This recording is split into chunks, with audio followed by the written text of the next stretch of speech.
जाऊ दे मी टाकला आता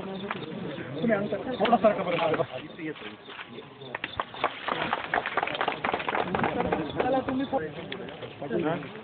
पानी डालिए आपको योजना सक्सेसफुल बनानी हमको इसमें डाल दो पानी कोई पूजा नाही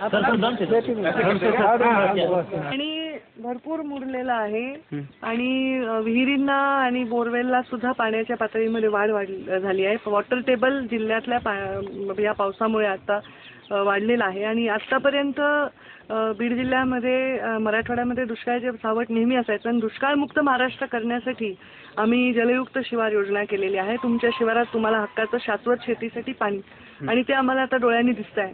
प्रत्येक बंधाऱ्यामध्ये म्हणजे मला वाईट वाटत होतं की मराठवाड्यातच पाऊस नाही झाला. विदर्भात खूप छान रिझल्ट जलयुक्त शिवारचे आले आणि आता मराठवाड्यात जो पाऊस आता झाला आहे त्या केवळ तेवढ्याशा म्हणजे 2-3 दिवसाच्या पावसावर सगळीकडे बंधारे भरलेत. अगदी मला सगळ्या जिल्ह्यातून कळंबमधनं, लातूरमधनं, परभणीमधनं सगळीकडनं अगदी उत्साही लोक कार्यकर्ते फोटो पाठवत आहेत की ताई आमचा बंधारा भरला, तुमचे खूप खूप आभार.